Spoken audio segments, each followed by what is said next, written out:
few things that, having recorded about 20 episodes now, that I realised that I forgot to talk about.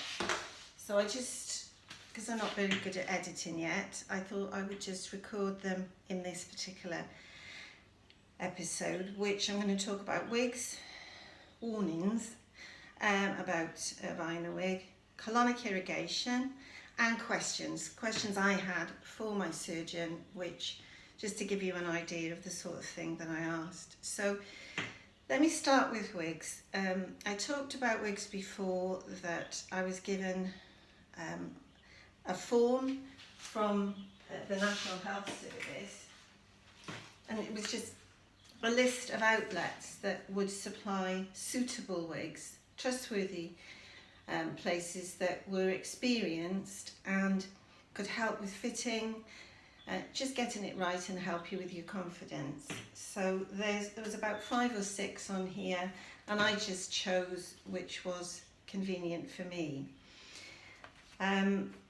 Later I had the bright idea of trying to buy a real hair wig, and I googled it, as you do, and came up with what looked like a really lovely sort of bobbed cut to here, blonde, my colour, normal colour blonde, and I think it was about £100, maybe 120, but I really felt that it would be a good idea. I was still working and it would be an alternative look, and I thought it would be quite nice to have something that was real hair rather than the fibres which made my neck itch. Anyway, it came. I didn't realise it was coming from China. It was awful.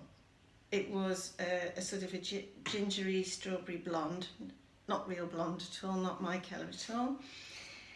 It was, the cut of it was, I just don't know who put it together, but it was unwearable.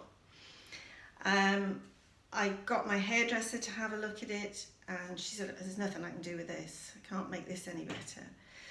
So I then complained and asked for my money back. And I had a battle for about 2 months, maybe longer, with the Chinese company, who kept offering me a bit of a refund, a bit of a money back, money off another wig.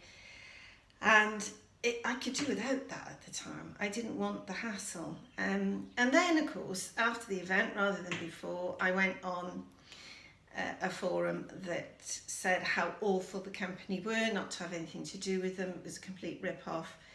And in the end, I think I just had about £50 back, and I just threw the wig away.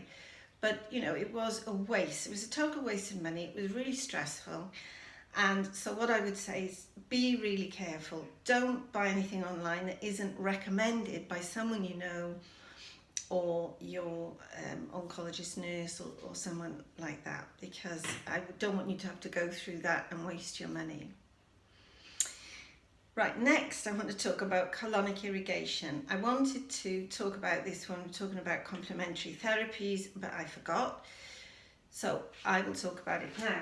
This is the book that my therapist gave me. It's called Flushed with Success.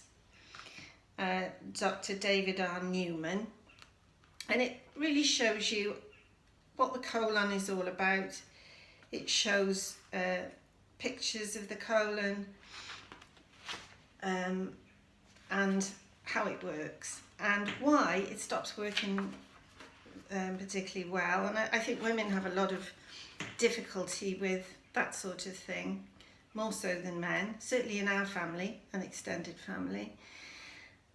I first had a go at this years before, when I'd had surgery, and I found it was marvellous. And the therapist put me on some natural tablets, which I still take on and off to this day, which helped to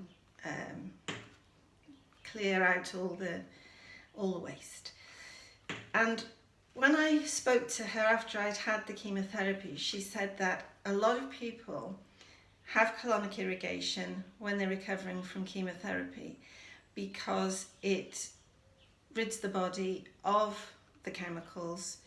If you've got a very sluggish system, it will help to clear it out quicker. So as I say, I'm not trained medically in this. I've just used it to good effect, and my daughter as well. And you know, after you've been through all of that and had all those chemicals in your body, in my case, I felt that it was a cleansing thing to do. It's not for the faint-hearted because you know, it involves tubes and water and that sort of thing. But you know, once you've been through it and you've seen the benefits and how your stomach can just go down, then you do appreciate it. I don't have it very often because, you know, things work like clockwork now, but it is something that I had then, which was another thing that helped me, complementary therapy. Now I want to talk about questions for your surgeon and your oncologist. I've actually still got the books, the little notebooks that I wrote my questions down in. And I laugh now at some of these questions, now I know the answers. But just to give you an example. So the first thing I said was, what are the chances of having a private room in the hospital after I've had surgery because of my terrible snoring? I will keep people awake. You know, after I had my son, the nurses 2 bays away came to find out what the terrible noise was in the room I was in, and it was me snoring. So, you know, with age it hasn't improved. As it turned out, there were no private rooms, it wasn't an option.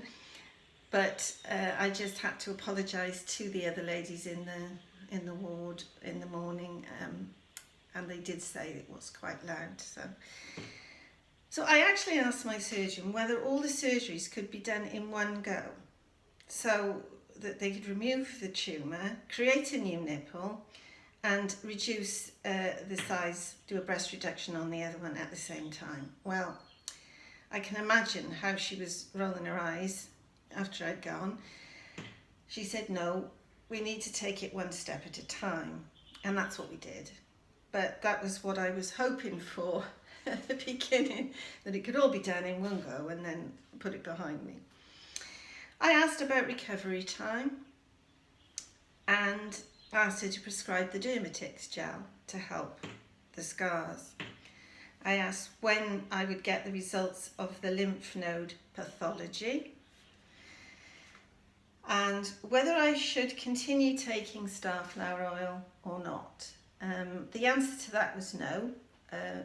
Starflower oil can affect the hormones, so I'd taken it for years, and St John's wort, which is the sunshine supplement, so marketed, and I think did help me get through a few bleak winters, but no, I had to stop taking those, but I could take cod liver oil, not plant-based. I was a bit worried about my iron levels. I didn't want a blood transfusion, so I asked whether if I took iron tablets in the run-up to the surgery, whether that would be a help. The surgeon didn't think it was necessary. She looked at my blood test results and she felt that the red blood cells were at a good enough level not to do that, because obviously taking iron, that again affects your digestion and things don't run so smoothly. So then I wanted to talk about how often I could have a mammogram. I was so frightened of the cancer coming back. I said, can I have a mammogram every 6 months? You know, if I paid for it. And she said, no, you know, it's not a good thing to have mammograms more often than once a year. And after 5 years, you go back to the every 3 years. In some countries, like in Spain, it's every 2 years.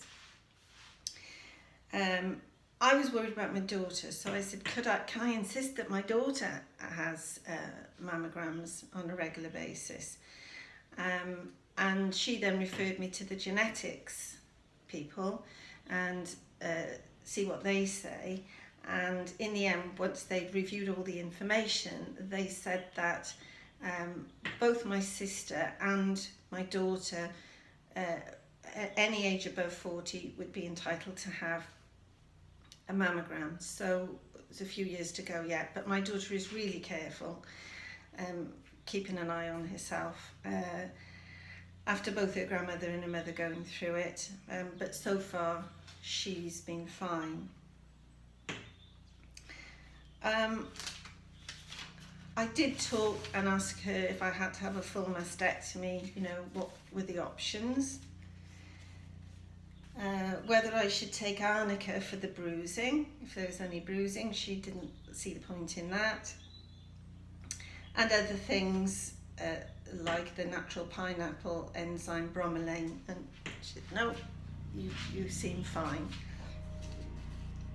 So then one of the other occasions that I went to see her, I asked, when can I start swimming again?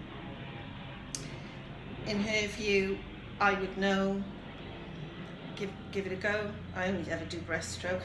I couldn't do overarm before the surgery, let alone after. So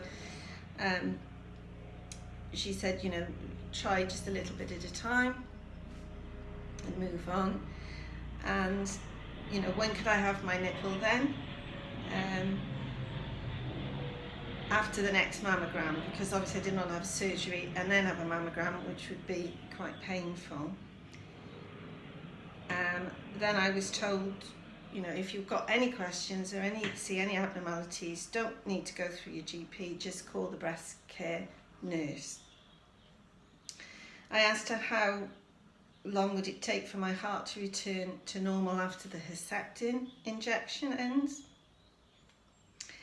and should I worry that the Herceptin is being stopped, which she said no, that actually I was having a year's worth because that's what was the decision medically at the time, but that since I'd started they'd reduced it to 6 months, so absolutely I didn't need it beyond the year.